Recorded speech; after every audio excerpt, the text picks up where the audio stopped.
that God actually put in his agenda. So that is how important it is, church. That's why you have to really understand that freedom starts in the mind. Before, when you are not yet free, you are just living blindly. But no, right now, God has given you the eyes to see that there's an agenda. But you have to do something. And that is to dedicate quality time with God so that you will be in sync with Him. It's very important, especially in these last days where God has warned us that in the last days, many hearts will grow cold. If I ask you, is your heart counted with those that are growing cold right now? Are you still seeking God's agenda, or you're just really busy, fulfilling your own agenda, and that's it? You don't care anymore about what God wants you to do. Okay? So that is the thing. We have to understand, church, that even religion and slavery might appear to be secure and, it's predictable. But so, it's really hard because during those times, they don't have to think for themselves too much. They don't have to trust. All they need to do is just obey their slave masters. Okay? They live in constant fear. Okay, they live in a constant fear. They feel smaller, they feel lower than God, than God ever intended them to be, to live. But I am here to tell you that no, God didn't create you to live low, to live feeling small. There is a message that I preached before. I said, start small, but don't stay small. Okay, it's good to start small, but you have to always and always be growing. Okay, so that was the mentality and the mindset of God's people while they were in Egypt. And that's why it took 40 years to God. It's not because that God can take them to the promised land, but because sometimes God needs to make sure that this mindset, okay, has been really healed, like it's really been repaired. I'm telling you, church, that with my experience as well, I have started super small. And I never thought, before I am really even debating with my mentor, like with a very, very little amount. That's how I see my time. But then when mentors started to really teach me about these things, and God tells this thing to me and then confirms it through my mentor, I started to see my value in another level. And so now people, whatever I put the price in the table, people are willing to pay for it. Why? Because I first started to see my value. So you can't expect people to see your value if you don't see your value first. As much as you can't expect people to be enjoying your company if you yourself is not happy being with you. Okay? So you can't expect someone to just come along and, adjust with you and things like that. No, you have to be happy with yourself first. You have to be complete first. That's why what they are saying that, oh, he completes me, she completes me, she's my world, things like that. That is not true, church. You have to be full first. It's a tragedy to marry someone that is half and not full. Okay, so you have to marry a complete person, someone that is confident about themselves, someone that is, like happy with themselves. Because if you're not happy with yourself, what's gonna happen is that you're gonna depend your happiness to other people, and that's gonna hurt you for a long run. You have to be happy with yourself. You have to enjoy being you. You have to love being you. And that's why I love being alone. I don't do parties, okay? Because parties sometimes drains me, all right? It's good to do social gatherings, but sometimes I just really want to, be with myself and do all of my journaling and things like that. So that is the thing, church. So you have to really enjoy being with yourself. Amen? Okay, and then third one is that in Numbers 9:15-23, we have read that says, whenever the cloud lifted from above the tent, the Israelites will set out. Wherever the cloud settled, the Israelites set camp. As long as the cloud stayed over the tabernacle, you don't they remained in camp. When the cloud remained over the tabernacle a long time, the Israelites obeyed the Lord's order and did not set out, whether by day or night. Whenever the cloud lifted, they set out. So the number 3 point that I wanna make here about walking in freedom is that you have to follow the cloud. I know, in the past, when we talk about cloud, we're usually talking about weather, right? What's the cloud looks like? Is it dark? Is it gloomy? Is it clear? Is it bright? Things like that, right? So we talk about weather. But right now there's another cloud. There is what we call iCloud, okay? Which is a storage of all of our information. Can you believe that? That there's like really a web that stores everything about us. So if you have an iPhone, you know that there's an iCloud, right? And you store every information that you have there. But what we're not talking about those either. So we're not talking about the weather. We're not talking about the cloud storage, but we're actually talking about the I am cloud, which is God. Okay? It is God's presence within you. Holy Spirit is within you. Never ever tell yourself that God is not with you. No, God is with you. But you just have to really be sensitive so that you will also hear his voice. Remember, God's voice can't be heard in the crowd.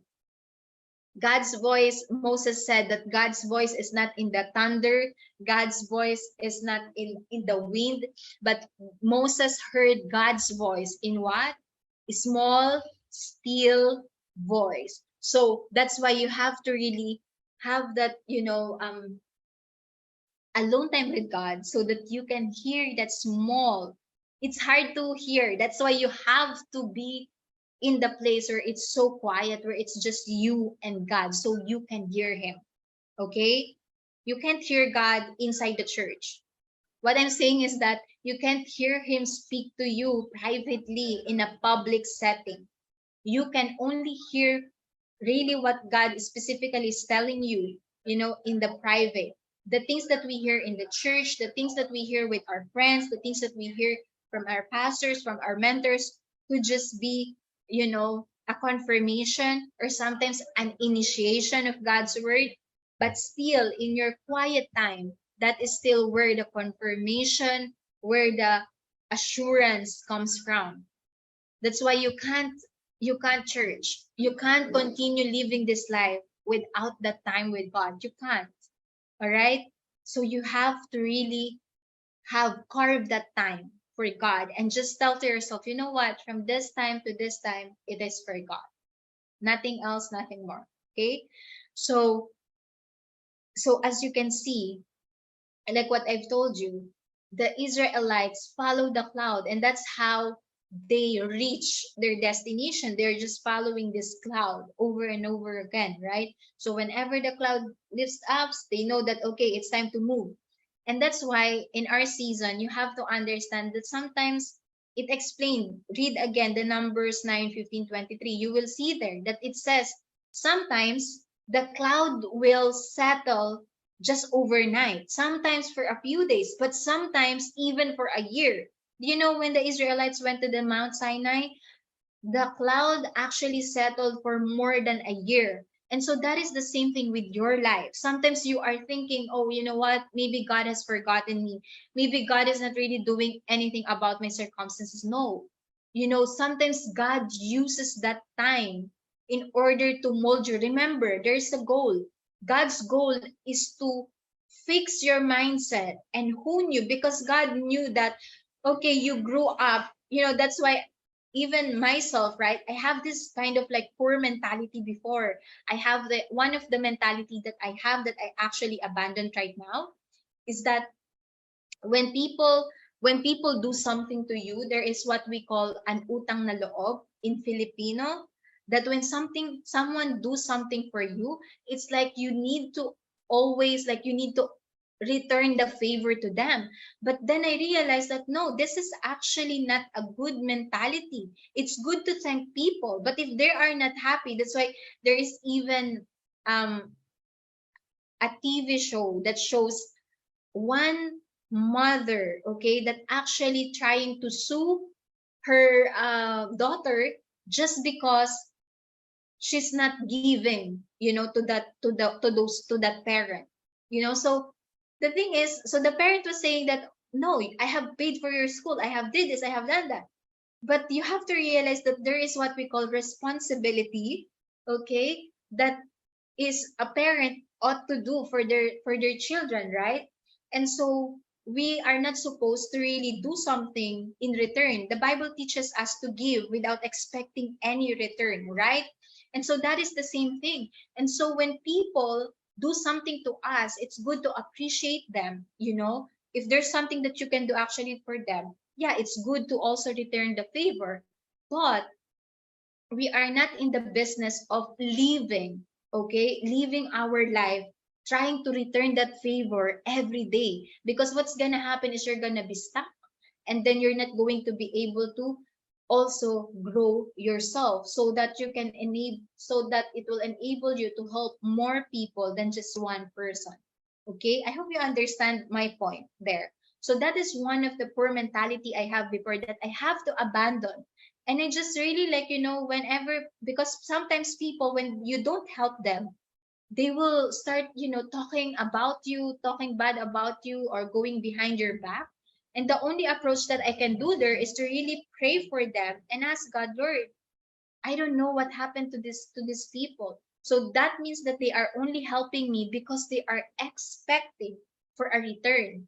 And that's even, worse, church, because I would rather have you not help me instead of you helping me, and then later on you're gonna use it against me, right? You're gonna use it to like threaten me, or do it to blackmail me and things like that. So that's not a good attitude at all. So if you want to help people, make sure that it's coming from your heart. Make sure that it's something that you really want to do, and not something that you're gonna use against them in the future, because that's not really a Christian, Christ-like behavior, church. God does something, you see, God healed 10 people, 10 lepers, but only one returned. But God never spoke something bad about those 9 that didn't came back. God just do something, and then, whether you praise me or not, it's not my business. My business is to just helping people, setting people free, and that's all. So that is the same thing, church. So follow the cloud, okay? So as a conclusion for today, as we finish, so one thing that remind me is the word in Samuel 16 verse 1. So here is the word of God to Samuel. The Lord said to Samuel, "How long will you mourn for Saul? Since I have rejected him as a king over Israel, fill your horn with oil and be on your way. I am sending you to Jesse of Bethlehem. I have chosen one of his sons to be king." So we can see here, church, that Samuel, sometimes we have been stuck. This is what I want to conclude with. So sometimes we're like Samuel, that has been stuck in a place of mourning, and trying to cling to something that God had already departed from. So that is what I'm telling you earlier, that the cloud have already lifted. The cloud have already told you, move on, go, stand up, get up and move. It's time to move. But no, because you are so comfortable to the place, you allow the cloud to just be lifted and move without you following it. Remember, part of walking in freedom is following the cloud. That's why some people don't experience freedom, is because when God says move, they don't move. They just stay. And now you're blaming God, why am I not experiencing freedom? It's because he told you something to do, but you're not doing. God told you, move. What are you doing? Why are you still there? Why are you like Samuel that's still holding on Saul? There is already one that has been chosen. So God had already moved forward. But while Samuel was still trying to revive something that is already dead, that already God said, no, it's no longer Saul. We're moving. We're changing. Okay? So don't get stuck on the now, when God, on the now thing, when God has already moved on to the next thing. You see that, church, you're already in the now, but God is already in the next. So you have to follow. And that's how you walk in freedom. You walk in freedom by realizing, okay, that God did not only deliver you from, but He also delivered you for something. Second thing, freedom starts in the mind. And lastly, follow the cloud. So if you truly want to walk in freedom, to experience freedom, you have to really start changing this and following the cloud. Where is God moving? Is He turning to the right? Is He turning to the left? Is He moving straight? Did He say move, or did He say camp? Did He say stay? What did He say? Okay? These things I am not going to tell you, church. I don't know what God's plan for you is. What I can only do as a messenger is to remind you that all of these things, all of the questions you have, if you spend quality time with Him, you will hear it. You will hear it. Hallelujah. So with that, I hope, church, that you have been blessed. I hope that you learned at least one thing or two from this message. And I hope that some of the message that we have spoken today brought confirmation to you, whatever that question that you have been asking God. And again, if you have any questions about this message, please take them down and bring them to us on our Q&A service. Amen. So let us pray, church. Let me pray for you. You know, I believe that you are really been longing to experience freedom. You are really been longing to walk in freedom. And so this is the day that God has made for you. He wants you to walk in freedom. He doesn't want you to just receive freedom. He wants you to experience it just like how He experienced it. Heavenly Father, in the mighty name of Jesus, God, thank you for blessing this word. Thank you for using this platform, oh God, to deliver your message to your people, to the world, in the name of Jesus. God, I pray for those people who are feeling stuck in a place